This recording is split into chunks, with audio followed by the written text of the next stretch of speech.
Përshëndetje të dashur miq, ja ku takuam përsëri në kanalin tim në Kuzhinë me zonjën Balbuna. Sot për ju do të përgatisim një recetë shumë të shijshme. Pra pilaf me kërpudha. Për përgatitjen e kësaj recete duhet 1/2 kilogrami oriz, 500 gram, 600 gram kërpudhë, 1 qumësht pana, mustard 1 lugë gjelle, 1 kokër qep, 2 thelbi hudre, unë kam 4 thelbi hudre sepse I kam thelbi shtëpie dhe janë të vegjë, pak kopër edhe vaj. Pilavin do ta bëjmë me vaj, jo me gjallë, për një arsye që mos të dalin shumë I rëndë. Në qoftë se nuk na pëlqen me vaj, mund ta bëjmë edhe me gjallë ka më shumë shije. Vazhdojmë nga puna. Në fillim do të bëjmë përgatitjen e pilafit. Në mënyrë që gjatë zierjes së pilafit ke mundësi ta përmirë kërpudhën. Raporti për të bërë pilafin shumë të mirë është 2:1. Pra, ne kemi 1/2 kilogram oriz, na duhet 1 litër ujë. Uji do të jetë gjithmonë I ngrohtë. Tani do të bëjmë skuqjen e orizit, pra, për të bërë pilaf. Ne kemi hedhur pilavin tek tenxhira që do ta gatuajmë, ndezim stufën, edhe bëjmë hedhjen e sasisë së vajit, pra.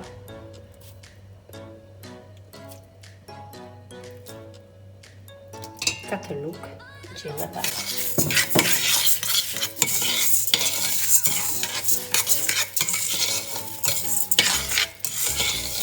Dhe bëjmë një skuqje ja shumë, që të marrë shumë ngjyrë, por pak skuqje do t'ja bëjmë sepse do më shishë. Për persona që nuk e kanë gatuar ndonjëherë kërpudhën, pra, do ta dinë një gjë që kërpudha nuk lahet. Bëjmë hiqjen e bishtit dhe qërot në këtë mënyrë.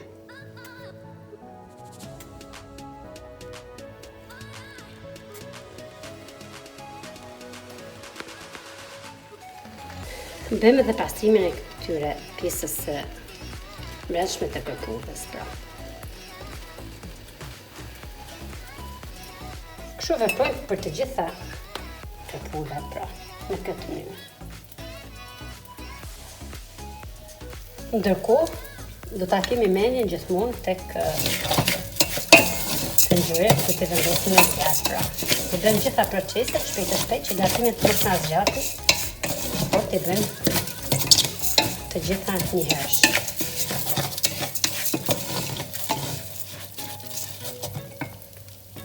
Bëjmë hedhjen e ujit. Ujë I ngrohtë.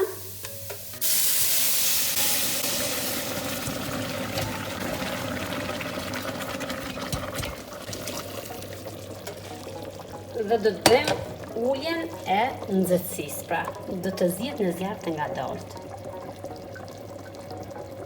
Gjithmonë pilafin duhet të zihet avash, pra, në gradacion të ulët. Tani hedhim kripën, pra duhet 1 lugë gjelle krip. Koha e zierjes së orizit, gjithmonë do ta shikoni te pakoja e orizit se ka të shkruar aty. Për orizin tonë duhet 16 deri 20 minuta koha e zierjes. Pra për 16 deri 20 minuta në një zjarr të ngadaltë do ta lëmë të zihet avash. Ndërkohë, pra, vazhdojmë me përgatitjen e kërpudhave, pra me pastrimin e tyre.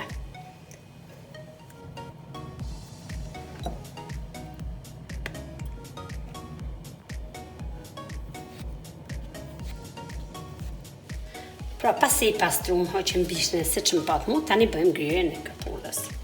Ngrirja e kërpudhës bëhet në këtë mënyrë, pra, sepse do të hidhet pilafit sipër, nuk do të bëhet në prerje të mëdha.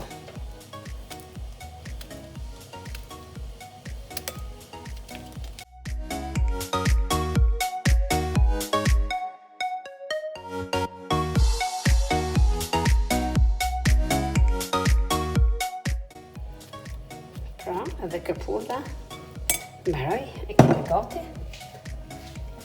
Pra, pilavi është gati, tani do të bëjmë salcën me kërpudhë. Vazhdojmë me ngrirjen e qepës, pra do t'i bëjmë në kubik të vegjël.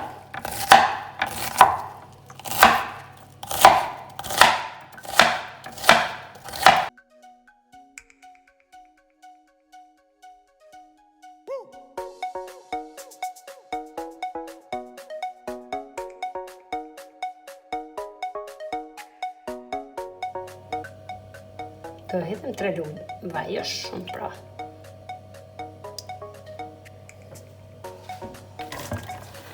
Hedhim qepën dhe skuqim deri në momentin që të marrë në ngjyrën e floririt, të më thënë.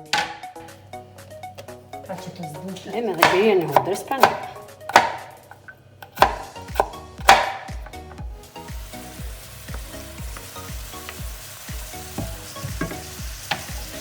Si që shikoni, ngjyra e qepës është perfekt, pra është ngjyrë floriri. Në këtë moment bëjmë hedhjen e kërpudhrave.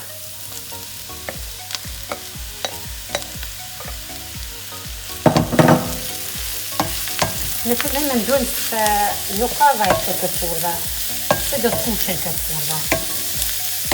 Por nuk do të mërzitemi se avash kërpudhra dhe lëshoj lëngun e vetë.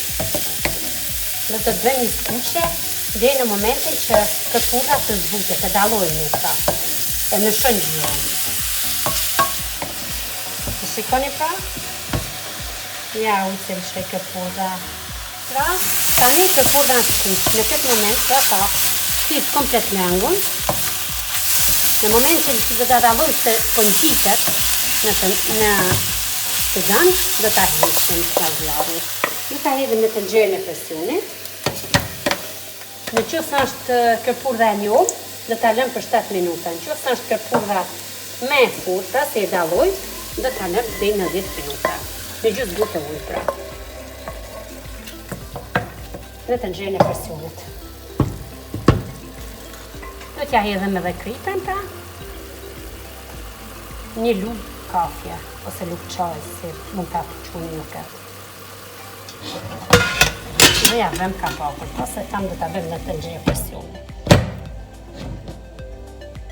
Tani kërpudhra të uzinë për 10 minuta. Tani hedhim panën, i trazojmë. Në mënyrë dhe i përzim në mënyrë që mos të prishet pana, pra mos të pritet, se dim se pana është qumsht. Pra hedhem panën, tani hedhem edhe një lugë mustard. Një lugë gjellë mustard.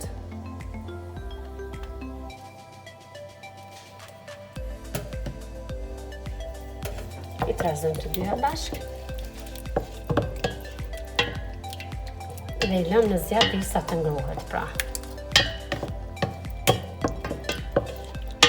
Pra në këtë moment, siç e shikut mori bardh, e stakojmë dhe heqim nga zjarri dhe është e gatshme për t'ja hedhur pilafin që kemi bërë gati sipër. Në këtë moment bëjmë edhe e grirën dhe hedhjen e koprës, pra sepse kopra do të jetë e freskët, nuk do të vendoset më në zjarr.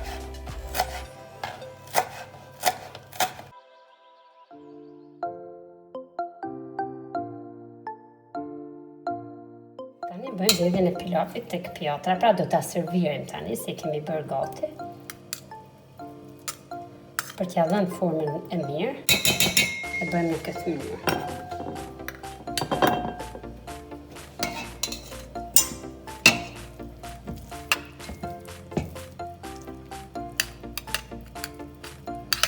Pra hedhim pilafin, gjeshëm pak me lugë.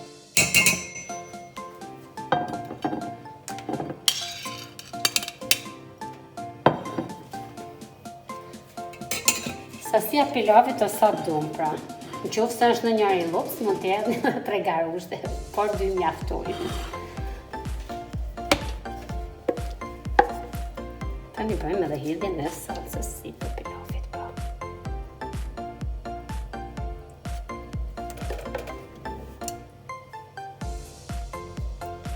Është një ushqim shumë e mirë, shumë i shijshëm. Pra të dashur miqtë e mi, edhe receta për sot mbaroi. Duke ju falenderuar shumë për vëmendjen që më kushtuat, ju lutem më bëni subscribe te kanali im dhe mos harroni të jemi së bashku në recetën e ardhshme. Mirupafshim!